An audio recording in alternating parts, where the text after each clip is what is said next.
और तहसील इंतजामिया तक अपनी आवाज़ पहुंचाते रहेंगे। आइए आज हम आपको शहर शरकपुर का एक मेन इशू वो दिखाते हैं। जी नाज़रीन, इस टाइम साढ़े को मौजूद ने मोहम्मद रमज़ान साहब। रमज़ान साहब असी एक मिशन शुरू किया है भी पुरानी भैनी तो मुल नाल तक ना पुल बनना चाहिए, जी इस टाइम बहुत जरूरत है। थोड़े इस बारे की ख्याल है?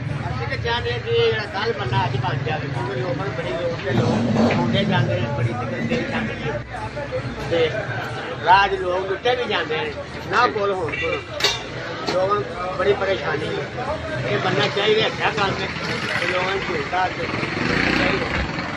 जी साढ़े नाल इस टाइम मलिक सदीक बादशाह शहर शरकपुर की जानी मानी शख्सियत मौजूद ने।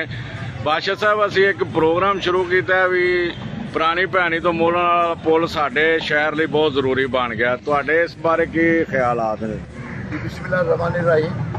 शाह साहब बिल्कुल तुसी वजह फरमाया, अच्छी सोच है क्योंकि 70-75 साल पाकिस्तान बने हो चले, लेकिन ये लोगों इस इलाके के लोगों की ख्वाहिश ही रही है। इन्ने सियासी लोग आए ने, हालांकि ये बड़ा साडा अच्छा इलाका है। इस इलाके के लोग वजीर भी रहे हैं, सेनेटर भी रहे हैं, MP बहुत ज्यादा रहे हैं, लेकिन अहलियाने इलाका बाद उठाते रहे हैं, लेकिन ये बाद हाल तक कोई अमल नहीं होया, ना ही किसी ने काम किया। दावे बड़े दावो दबंग बड़े बोलते हैं MP MLA, लेकिन एडा वड्डा काम है ये होना चाहिए क्योंकि हज़ारा लोग सुबह बेड़ी तो पार लग के लग जाते हैं। 5 मिनट का रस्ता है तो लोगों वास्ते बड़ी सहूलत है। अगर लोगों ने सहूलत दी जाए, असी वज़ीरे आला को अपील करने पंजाब नूं कि इस मनसूबा जल्द बनाया जाए ताकि अवाम का दरेना मुतालबा जिहड़ा वो पूरा किया जा सके, अवाम सुख दा सांस ले सके।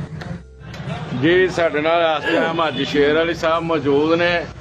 हाजी साहब असी एक प्रोग्राम शुरू किया है भी पुरानी भैनी तो मुल वाला पुल बनना चाहिए। इस टाइम वक्त की बड़ी जरूरत है तहसील शरकपुर नूं।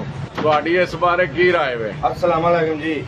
शाह जी, सानू तुहाडी मेहरबानी है, सानू इधर आन जान की बड़ी ज्यादा दिक्कत है जी जी। सानू जल्दी तो जल्दी तुहाडी मेहरबानी है, ए वेख लो सानू ए पुल तैयार चाहिए, जल्दी तो जल्दी मेहरबानी। इंशाल्लाह जी असी पूरी कोशिश कर रहे हैं, मेहरबानी जल्दी तो जल्दी चाहिए, बड़ी दिक्कत है सानू। ओके। ये साडे नाल इस टाइम मौजूद है नदीम साहब। नदीम साहब असी कह रहे हैं भी पुरानी भैनी तो मुल वाला पुल बने। सारे पुल की बड़ी जरूरत है, पुल तो लाजम बनना चाहिए, बड़ी आवाम सुखी हो जाएगी। पुल की बड़ी सारी जरूरत है, सख्त जरूरत है, पुल बनना चाहिए सर जी। जी साडे नाल इस टाइम महमूद अहमद साहब। महमूद साहब असी ना एक काम कर रहे हैं भी शहर शरकपुर लिए ना पुरानी भैनी तो मुल वाला पुल बनना इस टाइम बहुत जरूरी है। तुहाडी की इस बारे राय है? बनना चाहिए, बड़ी तंगी है, सानू इत्थों लाहौर जाना पैना, लाहौर फिर सानू मुल नाल जाना। ठीक है। सानू इत्थों तो अद्धे घंटे का सफर नहीं है, सानू पुल तो लाजमी बनना चाहिए। जी नाज़रीन, इस टाइम साडे नाल ने मलिक रियाज साहब और रियाज साहब असी शुरू किया भी पुरानी भैनी तो ना मुल नाल पुल बनना चाहिए, जी इस टाइम बहुत जरूरत। पुल बन जाए जनाब, सारे शहर की सीरीना ख्वाहिश पूरी हो जाएगी। बड़ी तकलीफ है उतले पास जाने लई।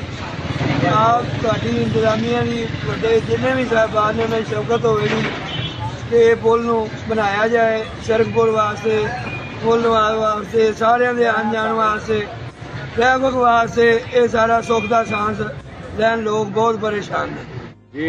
इस टाइम साडे मौजूद ने मियाँ आसम रियाज साहब। मियाँ साहब असी एक कोशिश कर रहे हैं पुरानी भैनी तो मुल वाला पुल बन जाए, तुहाडे इहदे बारे की व्यू ने कुछ सानू दसो भी ये कितना कुछ जरूरी साडे लई?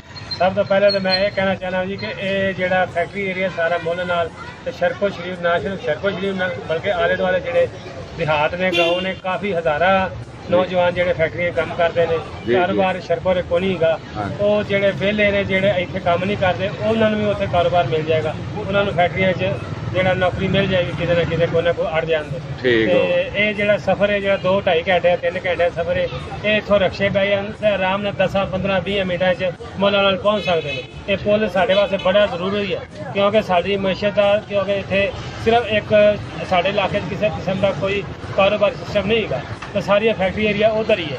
साढ़े इतने जोड़ा भी है इन्होंने सलाबी शहर बना दिता है, साढ़े इतने कोई फैक्ट्री नहीं इन्हें लगन दी किसी किस्म की, सारिया फैक्ट्रियां उस इलाके जिन्हें मुल्तान रोड से ने। साढ़े नौजवान जोड़े वेले ने जोड़े फर्क फिरते हैं, जोड़े कारोबार काम नहीं करते, उन्होंने वास्ते ये पुल बहुत जरूरी है। तो ये मेरी यही हुकूमत नाल गुजारिश है कि जिन्नी तो जिन्नी जल्दी हो सकता है इस पुल में तमीर शुरू कराई जाए तो ताकि साढ़े इलाके के भी नौजवान जो तरक्की करें। जी साढ़े नाल इस टाइम मौजूद ने हाजी मनीर साहब। जनाब मनीर साहब असी प्रोग्राम शुरू किया है भी पुरानी भैनी तो मोलन वाला पुल बनना चाहिए जेड़ा इस टाइम तहसील शरकपुर लिए बड़ी अशद जरूरत है। तुहाडी इस बारे की राय है? इंशाअल्लाह ये कहने जिथे कल बने उसे आज ही बन जाए। ये बड़ी देर हो गई यही सुनने पुल बनना ये आस ही लगी सारा भाई कदों बनेगा। ये बन जाए तो बड़ी गल है। हर जगह के रुकावट इतने बड़िया ने जगह जगह ट्रैफिक रुकी है। इन्नी टेंशन है कि इंतहाई टेंशन है। जाना हो तो दूर जाइए तो खर्चा भी बड़ा है। इतों नेड़े होइए तो चलो तुहानूं खर्चे